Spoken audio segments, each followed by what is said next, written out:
All right, 6 o'clock. Start the regular Port of Allyn meeting.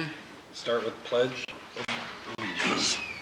I pledge allegiance to the flag of the United States of America and to the republic for which it stands, one nation, under God, indivisible, with liberty and justice for all.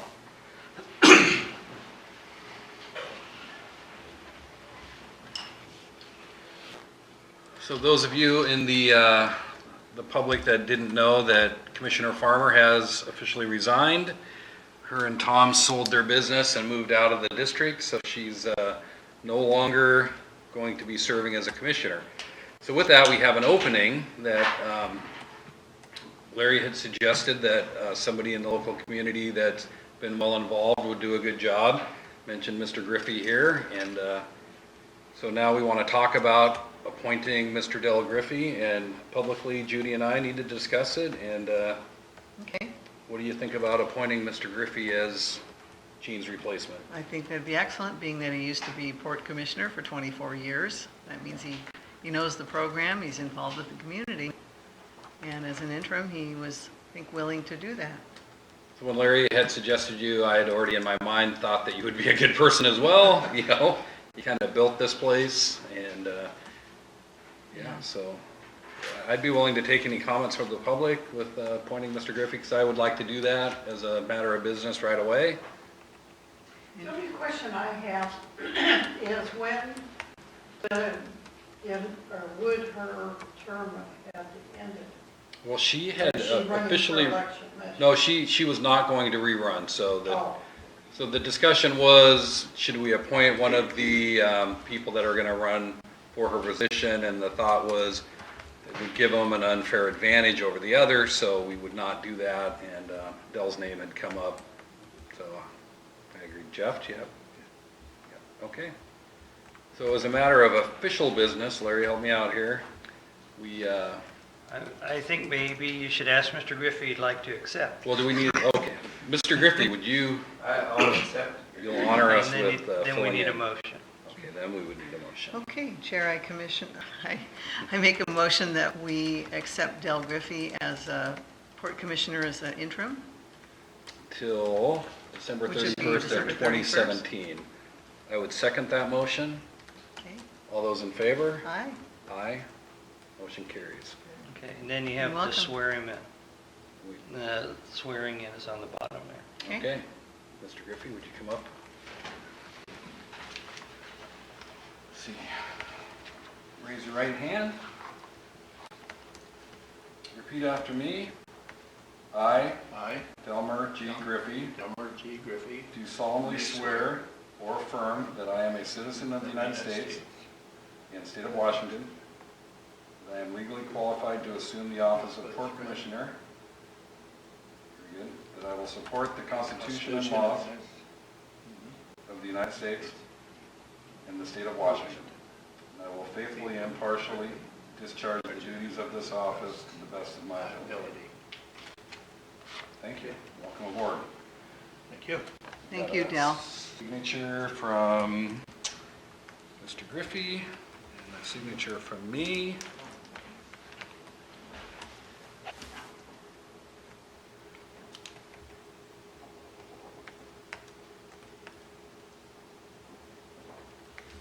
That's for you.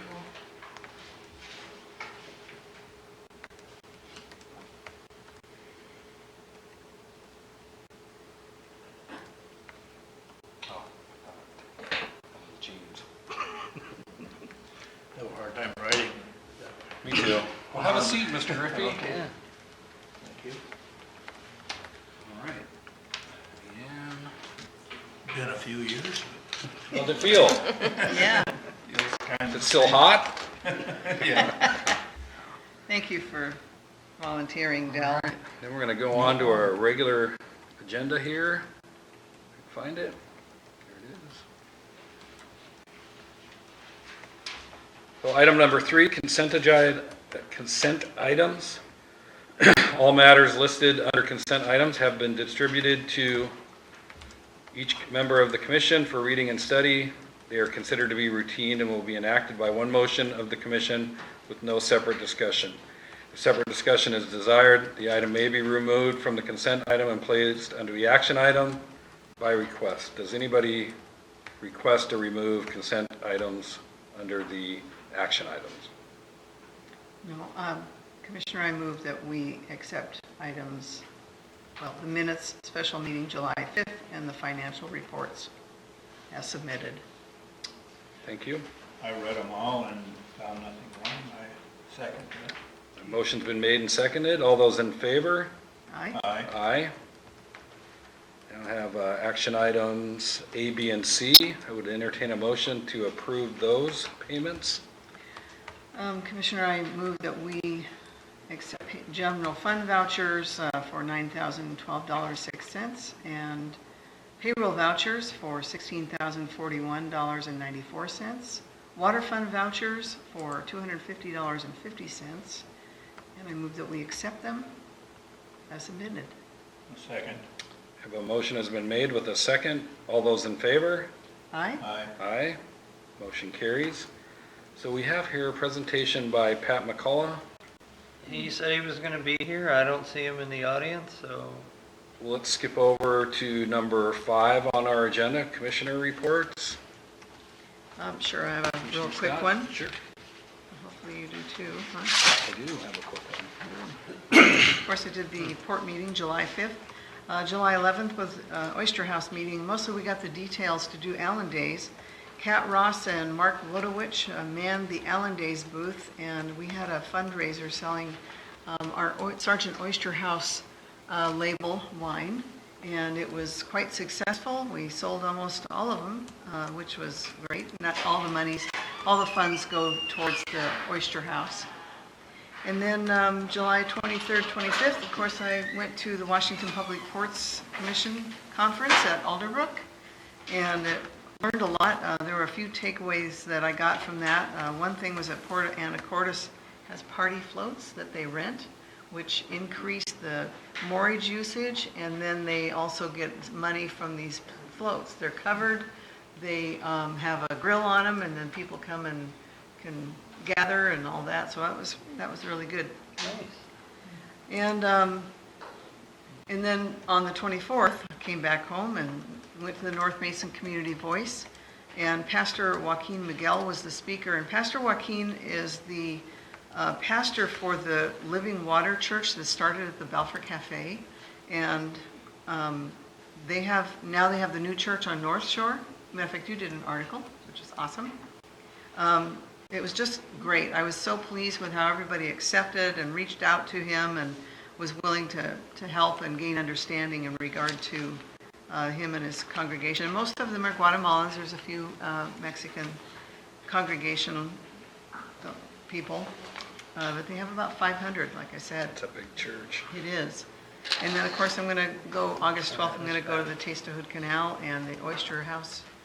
And Come on in. and then I think another item, but maybe I can save this, about the Peninsula Regional Transportation Organization. I'll just wait on that. I'll bring that up later. There we go. Pat, we moved past our years, and we're just doing commissioner reports, and we're going to move right back to you. Oh, So I have a short one because although I had a busy month, it had not a lot to do with the port. So I did go to the July 5th regular meeting. I did go to the port conference. So thank you again, public, for allowing me to go to those. Those are quite informative, and it was right here at Alderbrook. So every time I fill out a form that says, what can we do to enhance the conferences of the port, I always say have them at Alderbrook. So Good job. yeah. Yeah, and good it's, job. I mean, those of us that live here, we know it's a great venue there, a beautiful spot on the Hood Canal. And I did learn things too, though. Yeah, that's great. Yeah, we learned about how to deal with contentious meetings. There was a conference, one of the meetings was called, how to direct your port commissioner, your port director, which was good for me because I always say my job is not to do his job. So it's good to be reminded of that once in a while. So I don't jump out and do his job for him. But yeah, that was interesting. I did not make it to the EDC, although I did send off the agenda and reports from them. And that was what I had, and those of you just joining, our newest commissioner, Mr. Del Griffey, was just appointed and sworn in about 5 minutes ago, so I'm gonna guess that he doesn't have a report for this month, so. No, other than just coming up here, I can report on that. That's great. So with that, we will go back to item number 4 on the agenda, and that's a presentation by Pat McCullough on a trail system. Why, first on the agenda? Well, you're actually number 4. I didn't want to make you sit through the whole meeting. Yeah, yeah, if you could go to the podium, we have these live fed and one each. Okay. There you go, sir. Nice big one, that's great. Yeah, I'll give you a big one. That's great, thank you. I'll take a big one too, Pat. All right. Williams, okay. Yes, please, thank you. Oh, can you hand me the vouchers? Yes. Larry, can you hand me the vouchers? Take care of some business here. Thank you. Let me give you Pass those down to Judy. Are you related to Ron? Yes. Cousin? No, he's my nephew. Ron and I have done about 50 projects together. Oh, yeah? He's a nice guy. Sure is. Darn good contractor, too.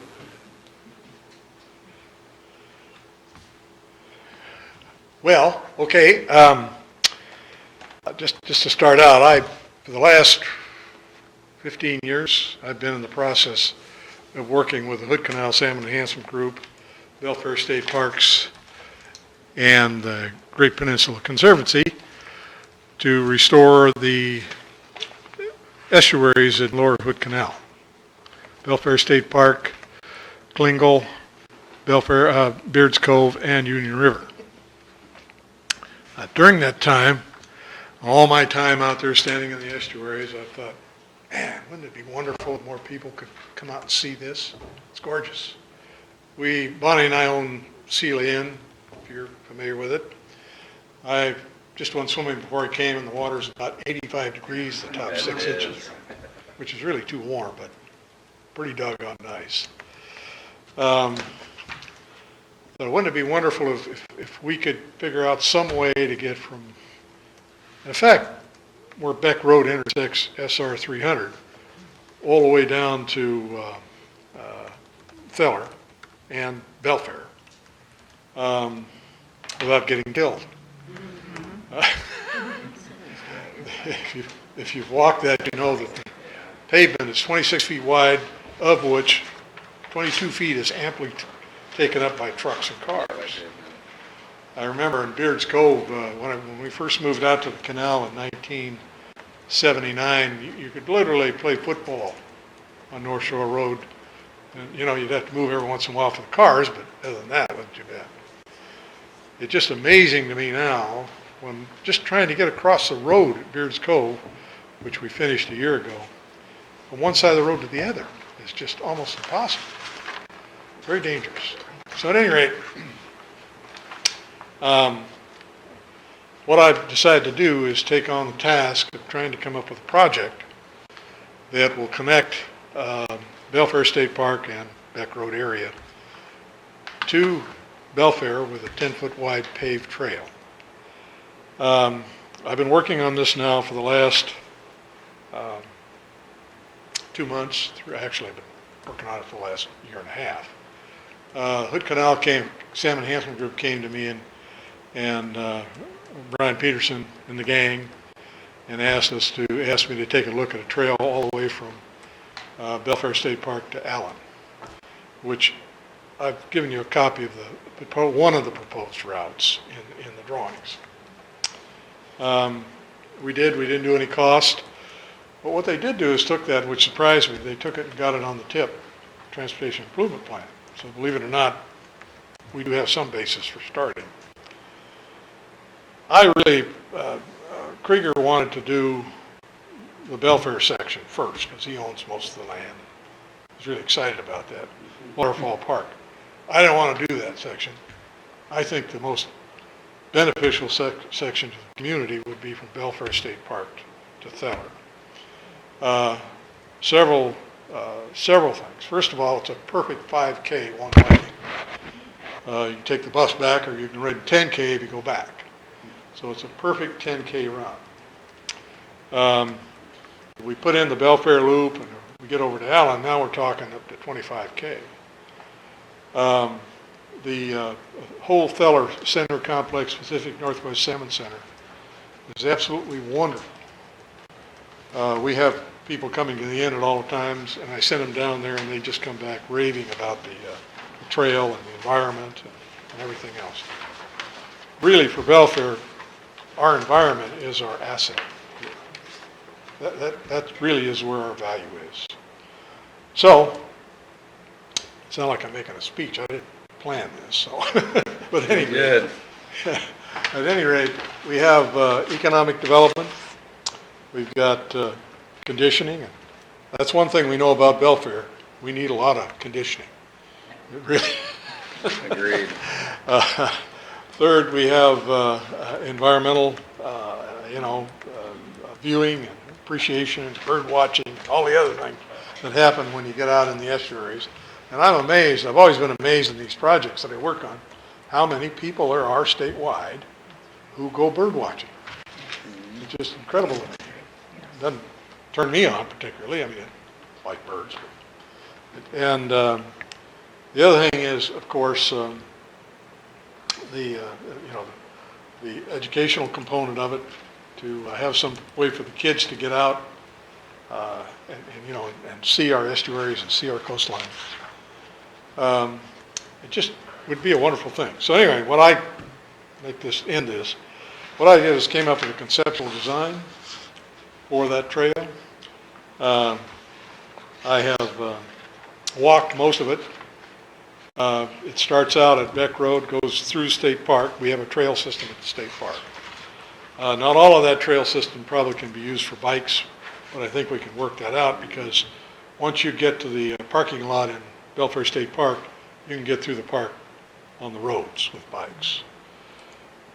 125-foot long bridge crosses Mission Creek, which actually would be really nice. When we built Mission Creek, we put a bunch of logs in to create pools for the fish. And what's really fun is to see the little kids swim in it. They just love those pools right there where Mission Creek comes into the estuary. But this bridge would be a good place for the mom to sit up and watch them while they're swimming. Then you go on to Gladwin Road, and what I proposed on Gladwin is that we pave. It's 18 right now. The traveled way on Gladwin's 18 feet wide. If we structure the drainage on the uphill side, we can widen it another 5 or 6 feet and stripe a walking lane down the water side of Gladwin. The bikes don't need a lane. They've got Gladwin. There's hardly any cars at all on Gladwin nowadays. Then when you get up to the Red Barn, you go along the edge of the road on a 10-foot wide paved strip. There's room there to do that. Then you drop down on Great Peninsula Conservancy's property, which I've already talked to them, and they're in as far as I know. And then we go down about 1,200 feet on an existing dike that we built as a trail, setback dike, as part of the Klingel project, with a plan in mind, by the way. That really all has to be done there is pave. Then from there we get into the rough stuff. We got to go down along the edge of the road. We have some big distributor channels that come in right in that area, and we have to go on a concrete boardwalk. I planned about 600 feet, I think. We get more detail. I'm hoping we can reduce this length, but 600 feet of concrete boardwalk. And that section there I planned with railings. Railings added about another $100 per foot. Till we get down to almost the Beards Cove property, and then instead of going across the Beards Cove property, we go in front of it, between the gate and the road. Because we don't want to get into a big issue with the Beards Cove Community Club, because trust me, they're really nice people, but it'll be messy. So then we go back on GPC property, And from there on, we go across another 125-foot long bridge across an estuary wetland. And then we go out down around Fat Beard's farm. Believe it or not, that's what they call it. Heard of it. And we wind up over on SR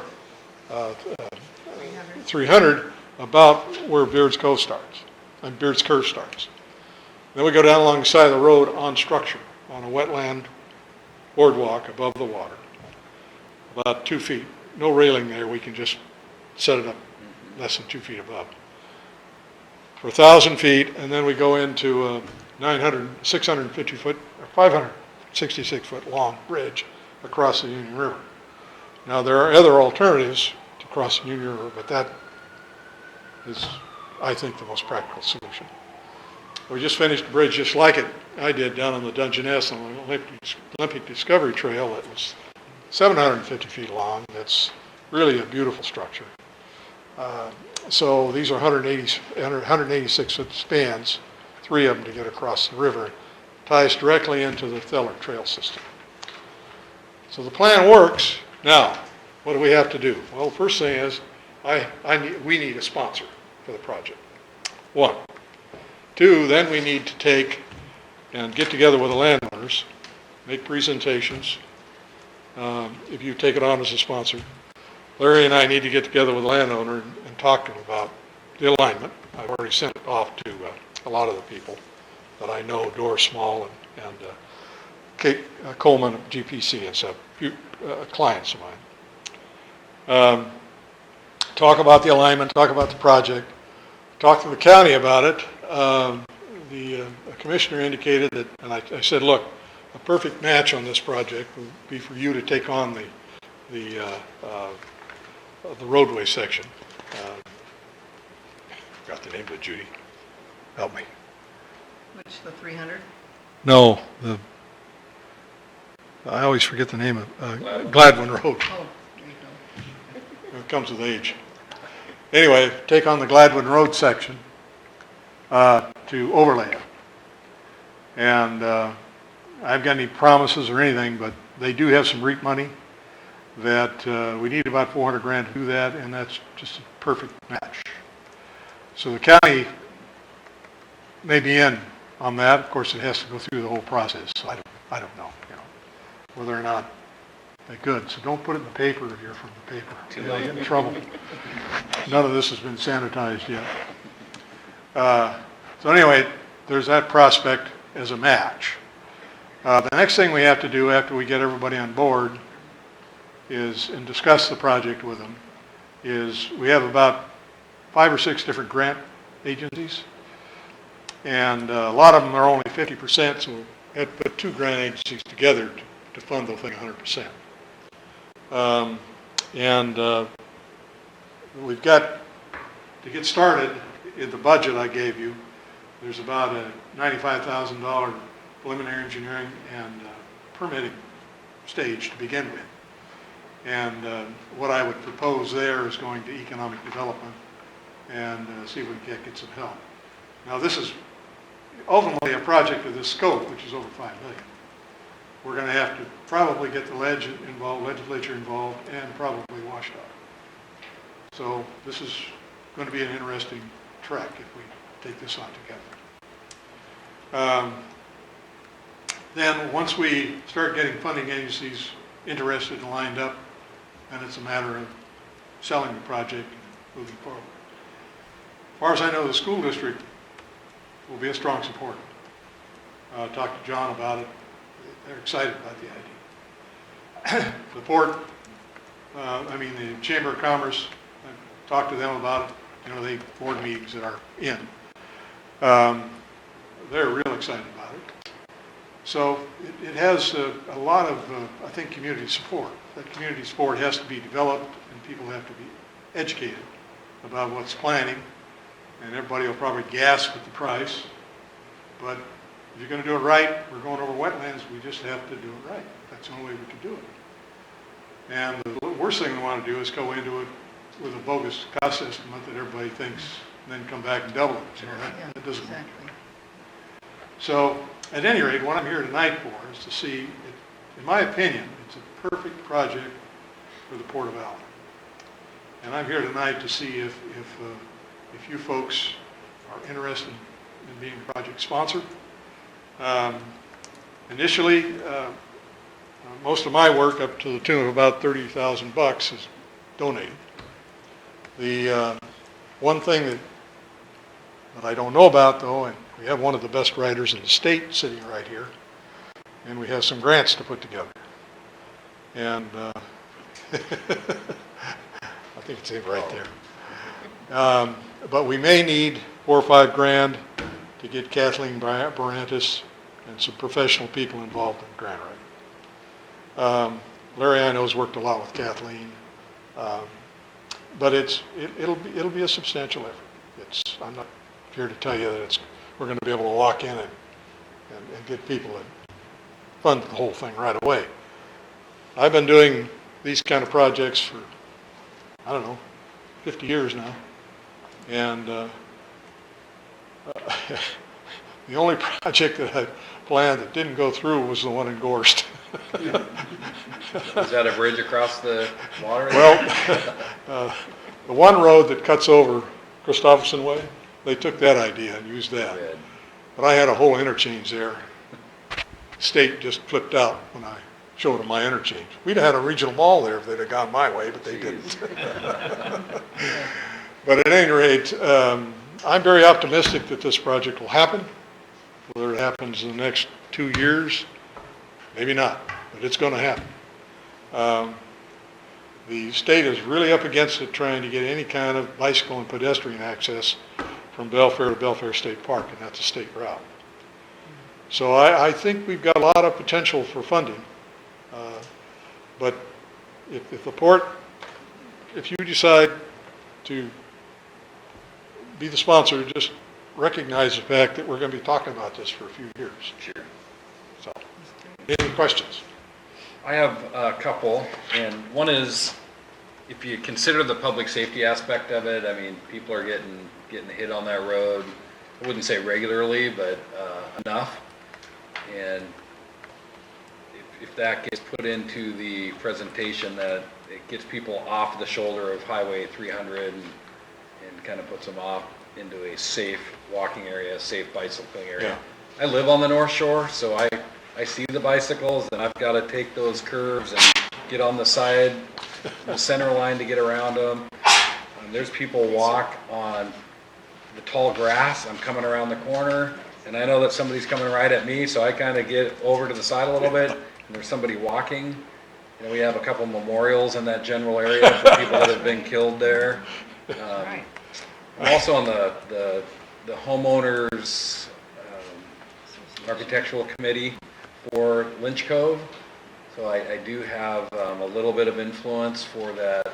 On Gladwin? Gladwin Beach Road. It's just a portion of it, and it's not a lot of it, but Yeah. there's a portion of it there. I do know of one person that would probably fight it, just because it's people coming by his house. And my experience is with trail systems, what people don't like about it is if it's in a residential area, is people just walking through their neighborhoods by their house. So, and I'm sure you've dealt with that many times, but Well, privacy fencing can be put in the project. yeah, and it's just the part of Gladwin Beach would be the only part of the whole trail system that would actually be through the neighborhood, right? Yeah? Yeah. Well, back to Beck Road, but And Beck Road, yeah. yeah, There's not that how many can people on that. people be upset about people walking down the highway, Yeah, My well, gosh. they don't own the road, I understand Yeah. that. And then the other part was, I think I know what you said, and I think I realize that what it is in the plan, but, so basically, you go across the Union River, and then you cut across behind all the commercial to attach to the Feller. Because there's a boardwalk that already comes out a little ways, would it attach to that? Well, there's trails in Feller, and the bicycles would go straight ahead down to To the four-way and, Roselle Road, yeah. Yeah. Run to Roselle Road and go down Roselle and down the road. Yeah. The walkers can go down the trail, or either way. And that's on the other side of the Union Yeah. River. And as Kind you of- can see, the proposal is, in talking to Rick, we're going to carry the trail up through his property up to the new 11,000 feet of sidewalks in Belfair. Rah. And Judy's got a trail planned across her property, and Rich Eager's got a section across his property I think he's okay with. That gets us almost to Belfair Street. Yeah, down to about there. Yeah, we have a couple of, and I've talked to Don Katie, thinks that we can get from the end of Rich's property up to Belfair Street. He's going to help out, so. Great. So I think by the time I get done, we'll have a really wonderful system that anybody in Belfair can get down the system and get, and bike down to Belfair State Park. I think it's a great idea. I actually, I hear people talk about the public safety aspect, and I knew that this was conceptually being talked about, and try to get people to rally behind it. Whether or not we can be the sponsor, I don't think today's the day we can decide that. We'll Sure. have to get together and discuss it at length, and then I'd like to get some public input. We'll advertise a meeting that we're gonna discuss it publicly and see what our constituents have to say, and yeah. In terms of timescale, just to add some salt to the meat here, we'd like to apply for grants by the end of September. Okay. At least the initial planning grant to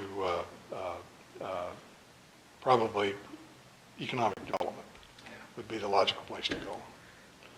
I'm on that board. Huh? I'm on that board. Oh, are you? And Randy's on that board, so. Great. Yeah, all right. We'd like to get an application in, and then I'd like to, if Barry and I team up, I'd like to start talking to Tim and some of the legislative people about, this big dollar project, so we may have to get into the capital budget, I'm not sure. Do you expect any opposition?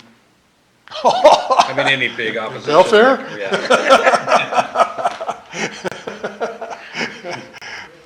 What do you think? No, I mean, do you know of any? Huh? Do you know of any already? Well, I can pump up a few names right now that are against everything. But, sorry, I don't want to be facetious, but because don't write any of that down, by the way. But anyway, Well, the Water Wheel Park, for example, was a project that we got behind, and there was a lot of opposition to it, which was kind of surprising to me because I've only lived here for 7 years and only worked here for 16, so. when I was doing the EIS for the Union River Restoration, okay, I answered the same questions at least 5 times during that project from the same individual. Now, you've all been down there and seen how wonderful all that is. I don't know, but anyway, somebody, I think what's really important is that we like you said, that we make this as public as possible. Sure. And one of the things that we really do need to do is try to identify with GPS the alignment that's proposed, especially across Fat Beard's farm. Right. Interesting name. So that WDFW and us can go out and walk it. I'm sure that Doris and the people who own the land are going to want to move it around a little bit. The primary criteria through there is to keep state elevation 14, NEVD 88, which is elevation 17, mean low water, which is about 1.5 feet above the extreme high water in that area. And so that's what we designed the Klingel Trail at. And we want to stay above, we got global warming coming and all the rest of it. So it's critical, and it's not easy to do along there because an awful lot of that is, you get down into wetlands and stuff, and we want to stay away from that as much as possible. Yet what we're trying to do is create a viewscape, so it's going to be a little bit interesting to see exactly where we wind up. But it seems to work. The trail part's easy. The tough part, of course, are the structures. They're expensive. And if you want to see some, I put pictures of the structures when I'm proposing there. The one we finished down on the Olympic Discovery Trail was really neat. We put Indian art in it using laser cut on steel. And it's just beautiful. They're really wonderful. You can come up, these days you can come up with just about any kind of design you can think of and laser cut it out and put it in the concrete and stuff, and it's just really nice. Any more questions? No? Well, I think it's a great project. I mean, bottom line is how much can the port come up with, because we're always broke, but, if we can, We got a lot of company. yeah, but if we can, There's grant money out there. yeah, I think, with 100% grant opportunities, I think that we could do it. I am definitely supporting this, because we need the safety. Again, Highway 300 is not good, and I think, on my personal project that I'm trying to accomplish, having a place to go for people to exercise, recreate, be able to get down to the park without driving, I think it's critical Yeah, for the health of this whole community. yeah, it's downright scary now. Yeah, that's right. It really is.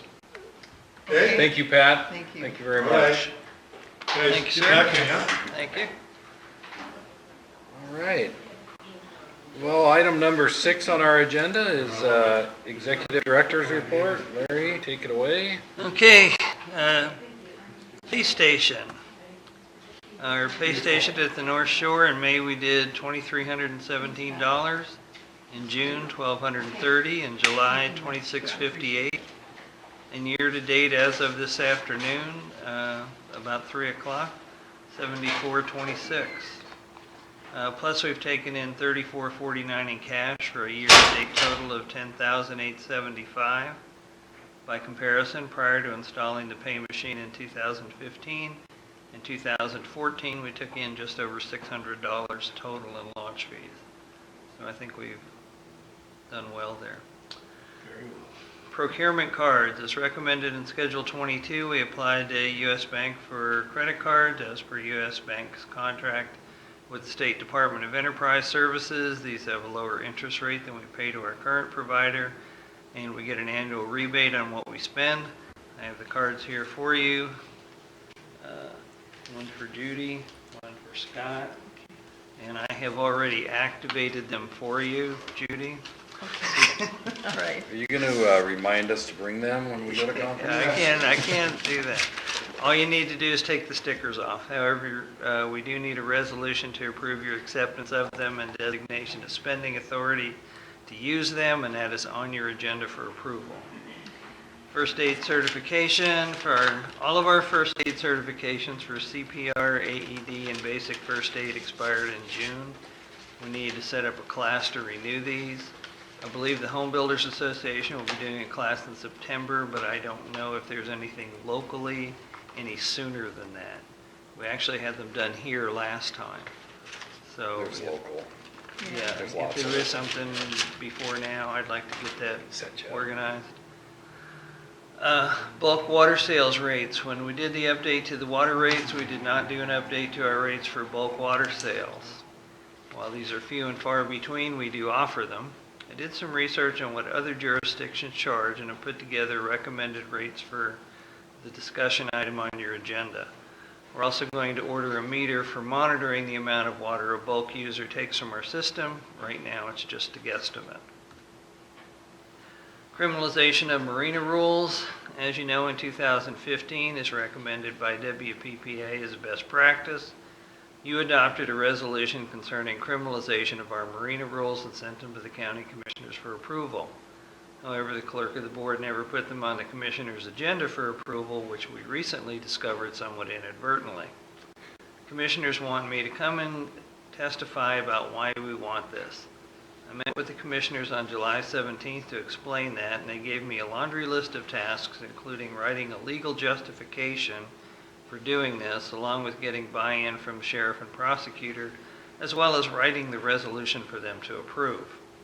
I originally asked Rob Johnson about doing this since he worked on these the first time, and he basically said he was leaving on vacation till August 14th, so he wasn't really interested in dealing with it. Then I called Joe Brogan, asked him to handle the legal parts of it as well as deal with the prosecutor since he worked with him on the Eberhardt matter and has an established relationship with him. Joe sent me a response saying we don't have the legal authority to criminalize this, which we already knew. County commissioners have to approve it as part of the county's municipal code. I called Joe to follow up only to find out he's on vacation with his family this week. So I called WBPA because that's where this came from originally, and Eric said he would check with Frank Chemelak, who's the person who brought this up in the first place at one of their seminars. I heard back from Eric this morning. He gave me the appropriate RCW, which I passed on to Joe in an email this afternoon. While I was waiting, I also reached out to the Port of Kingston, whose rules we used as a template to write and adopt ours. The executive director there told me that all we have to do is have someone deputized to make these enforceable, which is in essence what the RCW says. So I'm just going to wait to hear back from Joe and go from there. But this shouldn't be a big problem once everybody understands what the RCW says. Budget, I intend to begin working on 2018 budget in the next few weeks. My friend Mark Wilson, the executive director at the Port of Kalama, has shared his budgeting tools with me, and while that's a much larger port than we are, there are a number of things that are adaptable for us, like the way they have attached a detailed cost to their comprehensive scheme projects. And while we're well within our budget for 2017, between this and moving to BIAS, hopefully we can get an even tighter handle on our money. BIAS software upgrade, while we're on subject to the budget, we've begun moving forward on the conversion to BIAS. I spoke with them Friday. They sent us the contract this morning, which I signed and sent back to them. We'll begin receiving the paperwork we need to provide to them to get started. In fact, they sent me an email with it just right at 5 o'clock. What that will entail is us filling out spreadsheets and other documentation so they can begin setting us up. Once we're set up, we'll begin training. They're going to have an initial training session on Wednesday between 1 and 2. I don't know if either or any of you are interested in that. Which Wednesday? This Wednesday? Day after tomorrow, yes. Where at? Here? Right here. It'll be like a webinar. Yeah, I might be able to. Okay. And I know, Scott, you said you were interested in that. So I have to let her know. Does it cost? No. Per person? Or No, just it's all part the- it's all the part of it. program? How long is it? An hour. Yeah, I can be here. Okay. We'll have to advertise that, though. Okay, yeah. Two of us are going to be Okay. here. Yeah, I'm not sure if I can because there's shoreline Okay. permits, so we're down in the county. I'll be down in the county, so it should be done by then, but I'm not sure. Okay, well, Leanne, can you take care of that? Thank you. Once we're set up, we'll begin our training. Our actual conversion date will be January 1st, 2018. So we'll be on QuickBooks until the year's end. And then I just said what I need was your availability date for the training. So, Trail project, I received a call from Pat McCullough. You just heard the whole pitch, so I'm not going to go on to any more about that. Inventory of assets, as you know, we've embarked upon putting together a complete inventory list of all the property and equipment we own. We're doing it in an Excel spreadsheet so it can be easily updated. Welcome to Allyn sign. We previously discussed having the port maintenance staff prepare the Welcome to Allyn sign at the northern end of Allyn. What we found out is it's anchored by about 3 feet of concrete, and we'll need a machine to dig it out to fix it. We contacted Ron Griffey, and he said he'll do it, but we're going to have to wait until he has a break and a big job that he's working on at Lakeland Village. Ribbon cutting. There will be a ribbon cutting ceremony on Thursday, August 17th to celebrate completion of the Highway 3 project. It will take place at 10 a.m. at Kitsap Bank. I will be there to represent the port, but I wanted to make you all aware. No, I'm just representing the port. You know, the port was here. You know. But I want to make you all aware in case any of you want to attend. I'll probably be there too. Okay, skateboard park. I met with representatives of the Beards Cove Association on Monday, July 17th. It was primarily an information gathering mission from them or for them. I heard from them again. They brought it to their board and said they'd like to explore moving forward. Met with them this afternoon and we looked at 3 potential sites, one of which we all agreed was probably the most feasible site at Santa Maria Park. Told them I'd pass this information on to you all and be back in touch. Candidates for commissioner, I would like to begin providing our meeting materials to the 2 candidates for the empty commissioner seat as a way of reducing their learning curve when it comes time for whichever one of them wins the election to take office. Since all this is public record anyway, I didn't think you all would have any heartburn about it, but I did want to run it by you first. Any? That's fine, Sounds good. yeah. All right, water system issues. We're getting close to submission on this. We've provided Northwest Water System with just about everything they've asked for, but still need to put together some missing customer service policies and procedures for the system. Steve Holloway, our water system manager, talked to PUD number 1 and they said we could use theirs as a template. So I intend to adapt what they have to fit our needs and have that completed this week. So unless there's something we're not aware of still lurking out there in the weeds, we should be ready to submit shortly. I'm looking forward to getting this off my plate. We still haven't heard anything about our water system franchise agreement with Mason County that's up for renewal this year, so I'm assuming we're in the September-October group. We don't have to do anything more than what we've already done at the moment. They'll send us information when we get closer. We've already obtained an updated evidence of coverage insurance form from Endurus, and the county will send us their required form when it's time, so we're good to go at the moment. Gazebo bricks, the new bricks are in place, and we have commitments for around 50 of them, which is more than enough to pay the entire cost of the project. We have most of the payments in hand, and the others will be collected before the etching is done, which will happen the week of August 21st.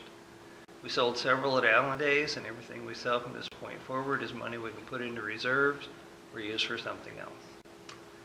Renting out the small office, we got this cleaned out pretty much, and Don is going to build a lockable closet into that alcove in the back of the room, and then we'll paint the entire room.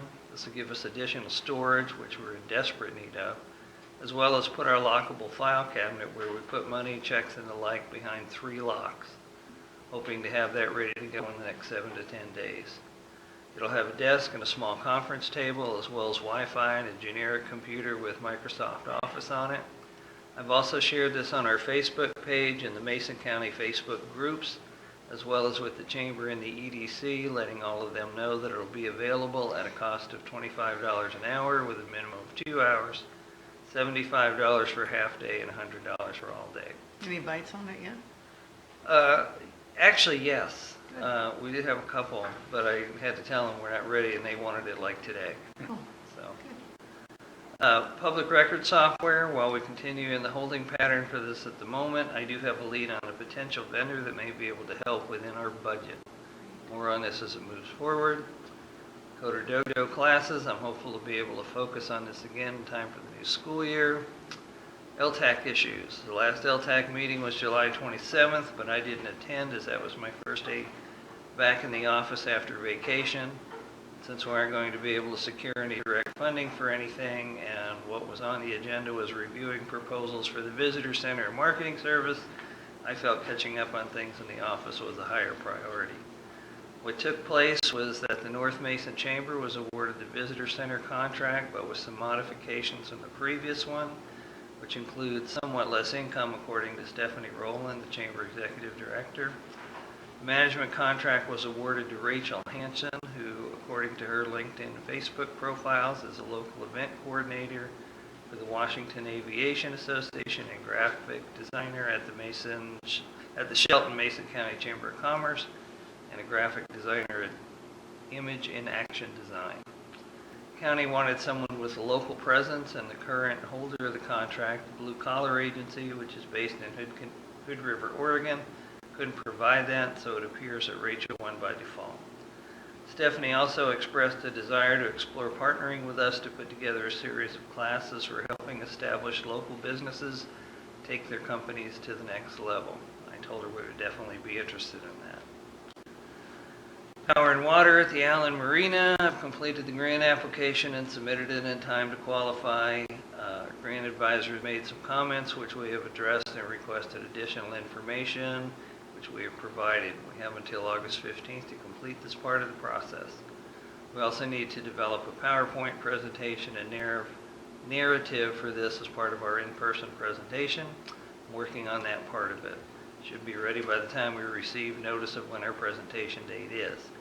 Also had lunch with Brentwood and Port Commissioner Kerry Bozeman, who is a personal friend of mine, and we talked about this as well.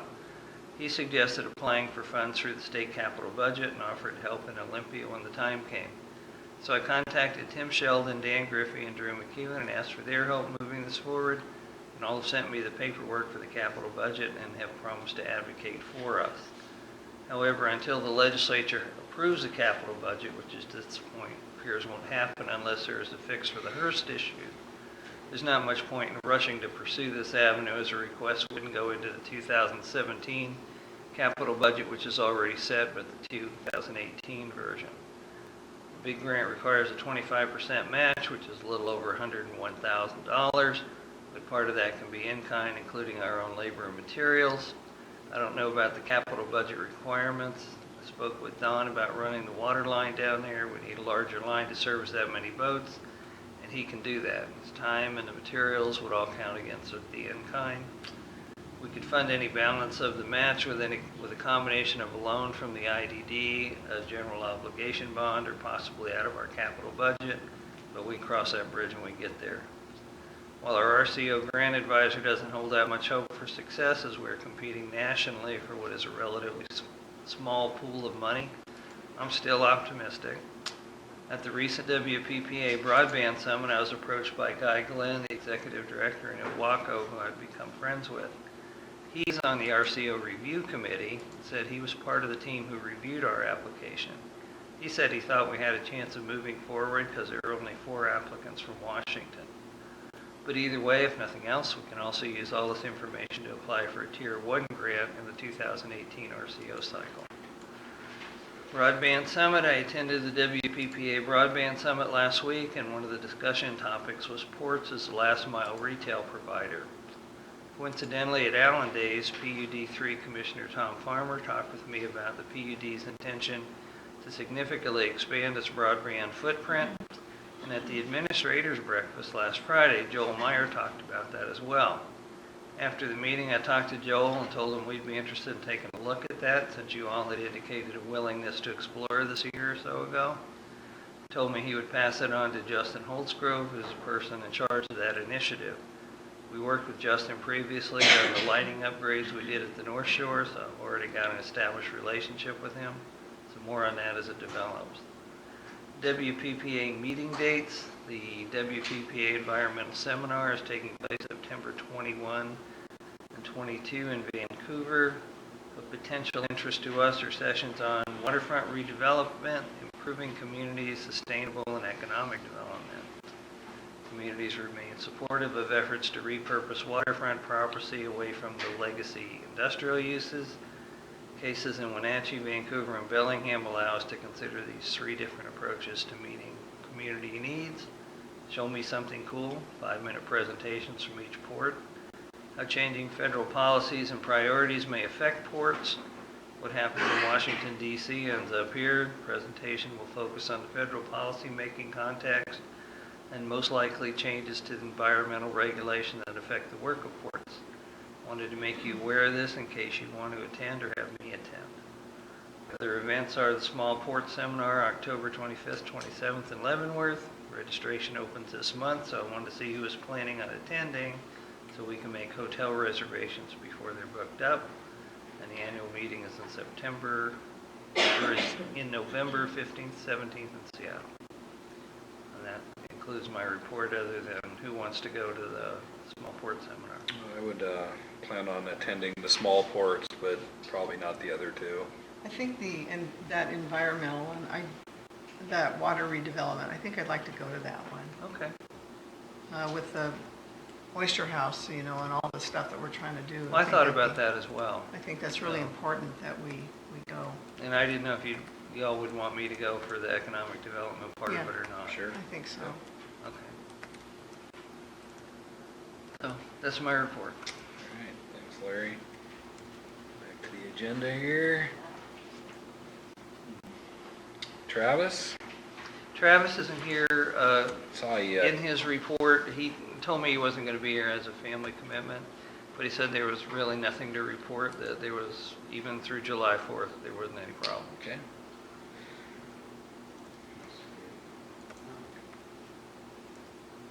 Old business? That's not really it. We had something for old business. I don't know if this is really old business. Well, yeah, remember the beautification signs that we agreed to help? Right. I got an email from Brian saying that the verbiage on Howard Public Dock was too long, they need something shorter. So I want to know if you could shorten those, to get a hold of you. I had a text conversation with Brian about this yesterday, Okay, and he's out of town right now, but I told him that he had also approached Scott about it, and Scott told me to handle it, and I told Brian I would Okay, take care of good. it. all righty, good. Is there anything that, in his recommendation that is? Just to make it like public dock, I mean, Yeah, I mean, I just. which would be fine. Well, I'd like to have our name on it. Well, true. What he's trying to say is there wasn't enough room to put Port of Allen Public Dock or whatever. So, I thought maybe we could short it up to Port of Allen Launch/Marina or something like that. Well, you want me to go and look at it? Or, well, you can look at it, you Yeah. talk to him, right? Well, just go ahead and get her done. right? Okay. Brand us. Okay. All right, under new business, we have the brick engraving. Is that a- I think we pretty much covered that week of August 21st. Leanne's been handling all that, so I'll just, About- If anybody is interested in bricks, we'll need everything in by Friday, so, Okay. Yeah, yeah. I bought one, so I Does guess I better- everybody, Jeff, you know what we're talking about? Engraving bricks? Okay. You wanna go again? So we have resolution 382, 383, 384, 385. I've read the resolutions, and it's a matter of getting those read into the record and approving them. I guess we should go through each one to vote on, huh? I agree. Oh, here we go. Okay, Are they in order? 382. they are. So, I'm going to read Resolution 382. All of them start with "be resolved by the Commissioners of the Port of Allen as follows. Whereas the Board of Commissioners of the Port of Allen has met and considered an update in its banking information. Now therefore be it resolved that the Board of Commissioners, after duly considering all relevant evidence and testimony presented, hereby resolves to officially delete former Port Commissioner Gene Farmer as a signatory from any and all of its banking and financial documents and instruments effective from the date of her resignation from the Port of Allen Commission, which was July 11th, 2017. So I move that we accept this resolution 382. How about, I'll second that. have a motion and a second to approve resolution number 382. All those in favor?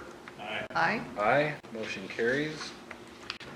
Okay, and resolution 383. Whereas the Board of Commission of the Port of Allen has met and considered, an update to its policies concerning the storage and retention of original and otherwise important documents.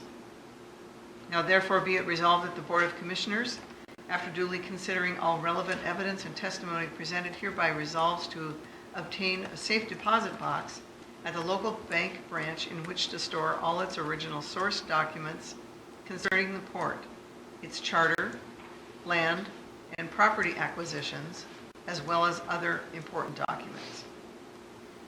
So I move that we accept Resolution 383. I think that's a good idea. I'll second that. All right, motion has been made and seconded to approve resolution 383. All those in favor? Aye? Aye. Aye. Motion carries. Resolution 384. Whereas the Board of Commissioners of the Port of Allyn has met and considered an update to its banking information. Now therefore be it resolved that the Board of Commissioners, after duly considering all relevant evidence and testimony presented, hereby resolves to officially add Port Commissioner Scott Cooper as a signatory on any and all of its banking and financial documents and instruments effective immediately. I move that we accept Resolution 384. Second. I have a motion and a second to approve Resolution 384. All those in favor? Aye. Aye? Aye. Motion carries. Okay. And Resolution 385. Whereas the Board of Commissioners of the Port of Allyn has met and considered the use of additional credit cards by port personnel. Now therefore be it resolved that the Board of Commissioners, after duly considering all relevant evidence and testimony presented, hereby resolves to officially authorize the use of credit cards issued to the Port of Allyn by U.S. Bank in accordance with the agreement between the State of Washington Department of Enterprise Services and U.S. Bank to the following individuals with the following spending limits. Commissioner Scott Cooper, $1,000. Commissioner Judy Scott, $1,000. Executive Director Larry Capolo, $5,000. Operation Managers Leanne Dennis, $1,000. I move that we accept Resolution 385. Second. A motion and a second to approve Resolution 385. All those in favor? Aye. Aye. Motion carries. Now we are on to new business policy discussion regarding Frank Chemlick's It's WPPA. Schmelik, Schmelik, actually. yeah. Schmelik's WPPA presentation. Do we have that on a projection or slide or? She made some copies of it, Yeah, yeah. Okay. and you have that in your document, your meeting document.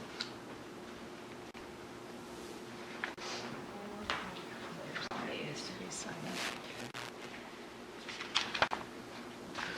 Share maybe?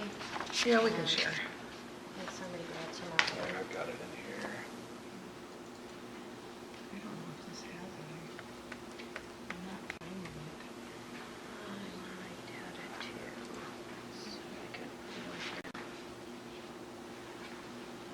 So at the director's seminar, as well as the commissioner's seminar, Frank Schmelik, the WPPA port attorney, and he's also an attorney for many other port districts and fire districts, because he likes to make fun of fire departments at port district meetings and ports at fire district meetings. So.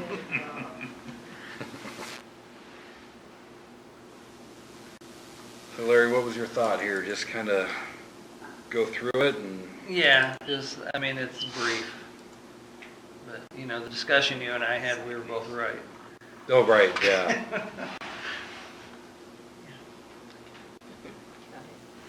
Yeah. So I sat through this, Yeah, Judy same sat here. through it, Larry got it at the directors. One of the things that I thought was interesting was that the attorney just, he had some opinions that were,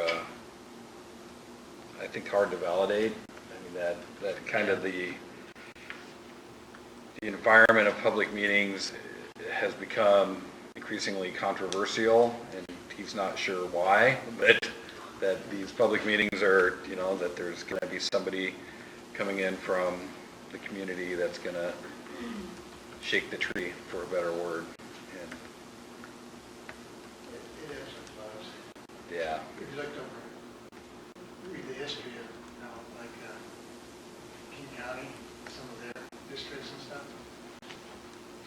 They had some really, some battles in the 20s. yeah, city council, And you gotta remember Frank's home territory is Bellingham. right? Yeah, okay, all right, yeah. Forgot about that. And I don't think it's as much of a problem for us as it is for other districts. You know, So- the Port of Seattle and the Port of Olympia go through this fairly regularly. So- well as Port of Bellingham. So did you want to go through some of these slides or just highlight some of what's I going just on? thought or- maybe we could have a discussion regarding some of the parts that he came up with. Well, I have to say, I've been really impressed, I think, even just all my years, and you've been there too, Dallas, some of the things that we've gone through. Keeping size of the room does make a difference. You know, they talked about that a little bit, making sure that everybody's not too crammed.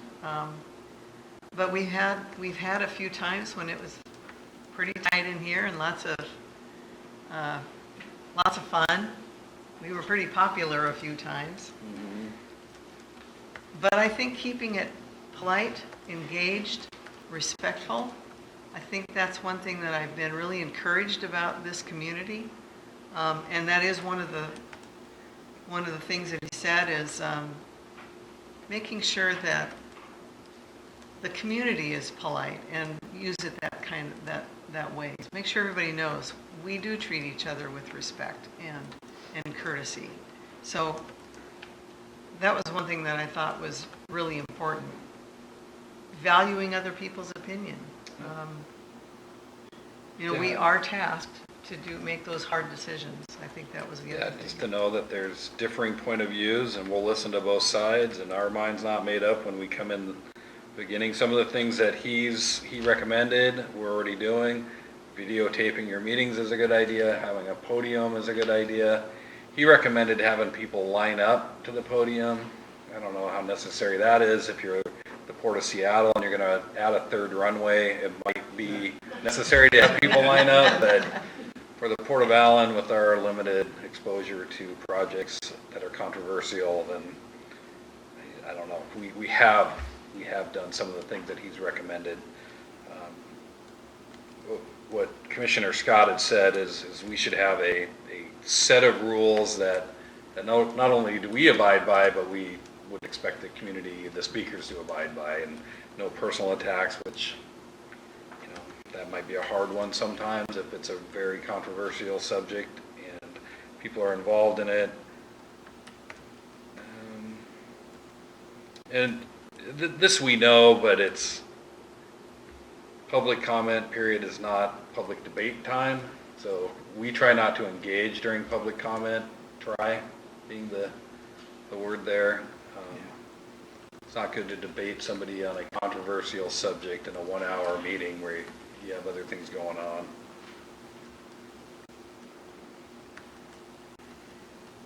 He recommends getting a bell. I don't think we're there yet. Gone.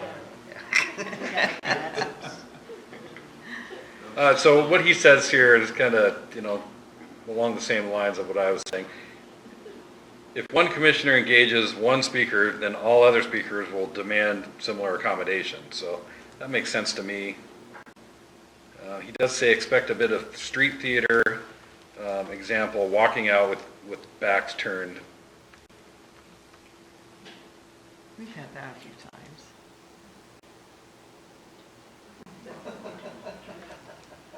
And the reality is that, for us to make valid, informed decisions, we want competing interests. I mean, Yeah. we want to hear both sides or multiple sides. I think one thing that has really going to these seminars all the time, matter of fact, it's so helpful, is learning that, it's just like a family in a community, is that you're not always going to agree, but you learn how to live together. And I think that's one thing that I've really appreciated about this commission, is just learning to respect one another's opinions and then moving forward with what is the best for the whole community. And I do appreciate everybody here. I really appreciate you taking time to come here and share your opinions, and even though it may be long, but no, I'm just kidding. No, really Makes us do. know you appreciate care. it. Yeah, that you do care. So anyway, All right, well, nothing else on the WPPA presentation. We can move on to rescheduling our September meeting because the holiday is on the 4th. And I'm gonna throw a big wrench into all of it You are. because, Schedule it to the 6th already. well, the But, 6th you know, I'll be out of town, yeah. so, and that's what I said, was I don't have to be here. But, that being said, I will be in town until about 1 or 2 on the 4th. I would not expect anyone to come in on the holiday, but I will be in town until 2 or 3 So on the the 4th is the Monday, right? That's the Yeah, holiday. that's Labor Day. That's the holiday.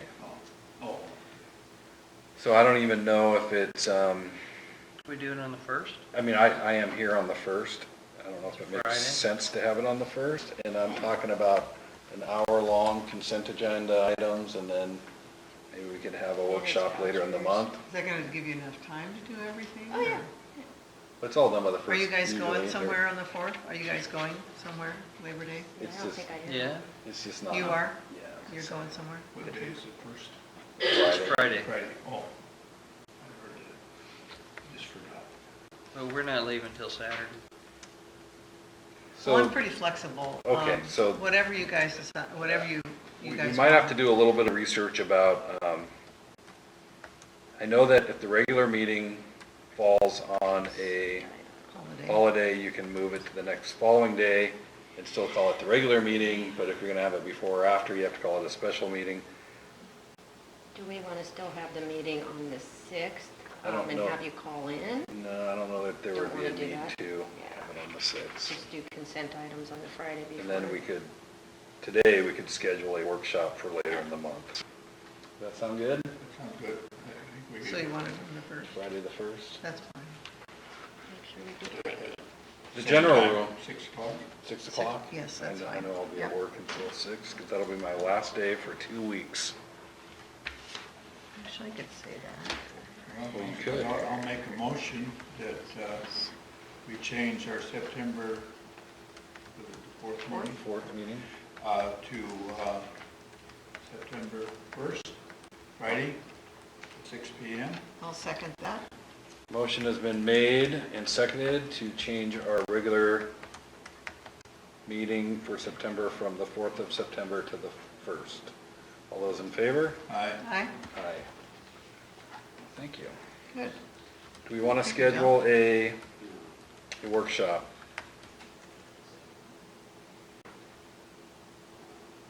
Coming right up on budgeting. Yeah, I mean, call it a budget workshop. Yeah. You When want- are you back? I will be back to full capacity, working on the 18th. I will be gone a full 2 weeks. Well, the 18th would be fine. Not on the Thursday. That Thursday, the 21st, there's a EDC event's gonna be here at the gazebo, membership event. Oh, is there? Yes. There's also an ABC group. Back the 18th, Monday the 18th. That works. Monday, the 18th, be Yeah. fine for me. Okay, great. 6 o'clock? PM? 6 o'clock. We don't need a motion for that, that's a workshop. We're gonna call that budget. Budget workshop. That works. Maybe we could talk a little bit about the trail project as well, because, Yeah. That's he what I needs was that. thinking. That and the Yeah. skateboard project. yes, So how long, what is the time for that EDC meeting on the 21st? Oh, it's like 4 o'clock in the afternoon or something. Okay, Do you want me to send an invite? sure. I'll take one too, even though I'm on the... All right. We are ready for, oh, you got something? Well, I just wanted to talk about the PRTPO. Oh, sure. You know, I got a message from Debbie Clemens, the secretary. The PRTPO has monies, 83,000 that goes towards what we call unfunded projects, program. It's an unfunded program. Most of that money is spent for studies, feasibility studies, documentation about transportation issues. and they only spent 44,000, and it was, all these projects, it was actually spent, but they didn't get it done in time, so we have to give the money back. So I'm thinking, you know, the port could apply for some of these things. Even with this trail project, we could apply for some of those things. It might be a little late now, but nevertheless, we could, because it does, again, do studies. We would probably have to work with Public Works, because they can implement those studies, whereas we don't have the capacity, but we could be a lead for it. So I just wanted to keep that on the radar, and if there's something that we can do to apply, we should. Can we direct Larry to find out if we can apply? Sure. Yeah, Yeah, well, I'll need contact information Yep. from somebody, but, you know, Yeah, I'm happy to do that. the new one is for 18, because 17 already got spent. But, you know, I think it's September is when you reapply, or August, or I'll find out. Find out, and let me know. Okay. All right. So anyway, that's all I have on that. Great. We're going to move into the public comment section. Go ahead and step up to the podium if you'd like to make a comment. Jeff Carey. Just a couple of things. One's kind of like a broken record. Remember TIPCAP, Transportation Improvement Committee for Mason County and the roads, is beginning to review its 6 and 1 year projects. So if there are things in the Port District that, either from the standpoint of safety or standpoint of new roads or repairing of roads, we'd like to hear, if the port has, any particular thing that way.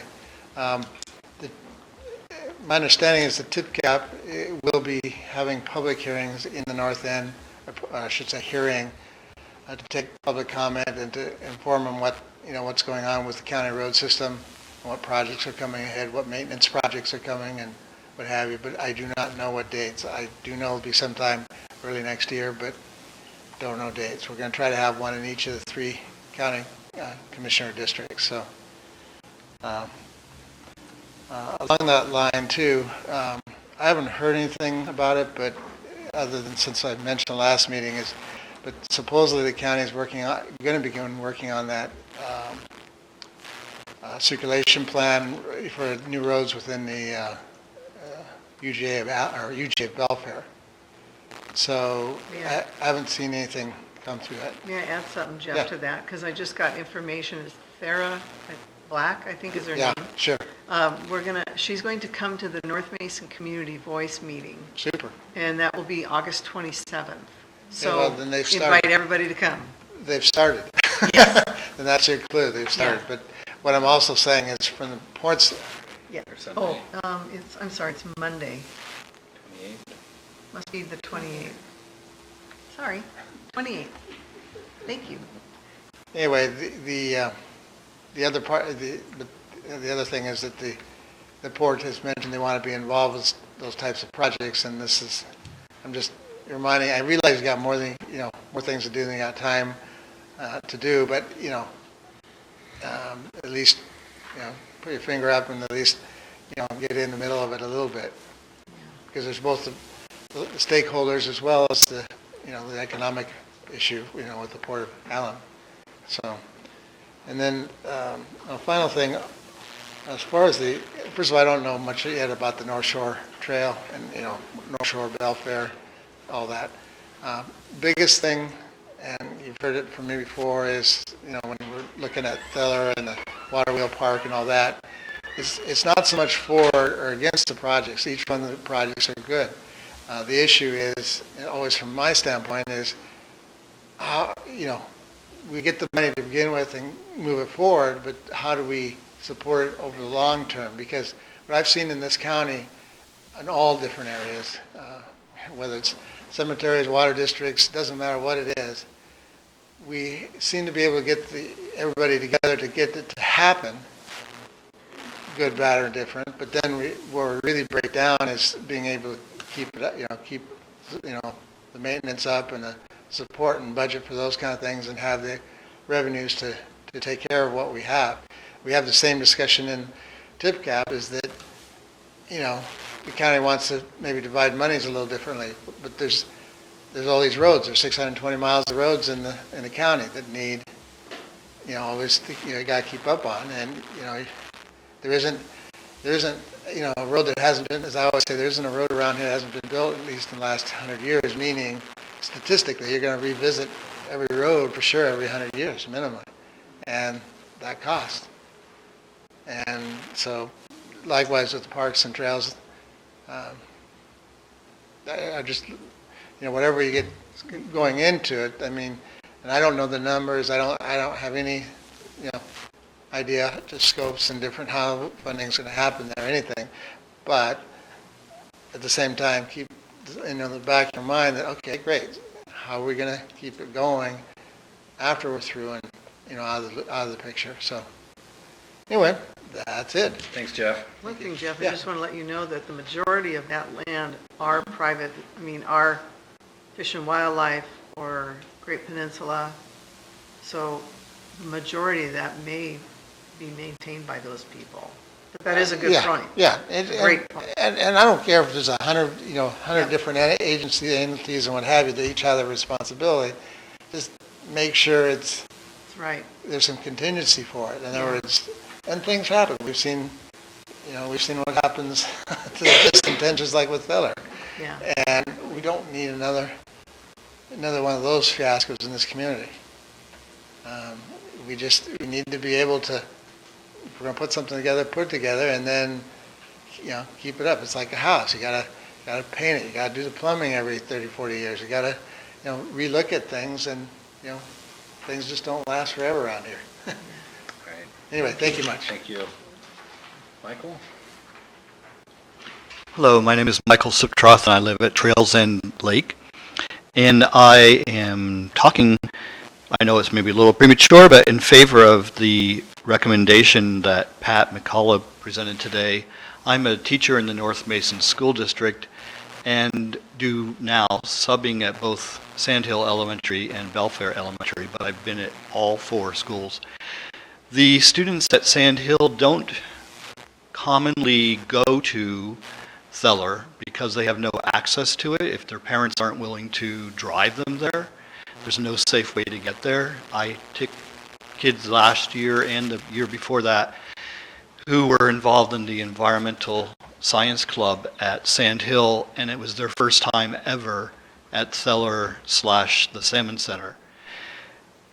I think having a safe connection would enhance those kids' abilities to utilize the premier asset, again, of the Belfair area, the Feller and Salmon Center Trail Network. And it would make it a much fairer situation where the kids in Belfair generally have an easier time accessing that facility or those trails. So I like that a lot. Looking at the health indices of Mason County, we know we don't rank really highly on them. Asthma's bad, other things are not so good in public health. So any time to get kids out exercising, I'm all for that. It helps them in many ways. And the Trust for Public Lands, which is a private nonprofit, really wants to encourage minority populations to have more access to trails and other facilities. That could be another funding source potentially. So there are those private organizations which I think would look favorably. They've looked favorably at some of the other parks that the county has developed in the last several years. They've been crucial to funding the upfront cost and then getting the public entities to reimburse them. I was a member of the Mason County Trails and Parks Advisory Commission for a couple of years, and I know that they have come through for us. So that's just another thought at how we could possibly get the upfront money.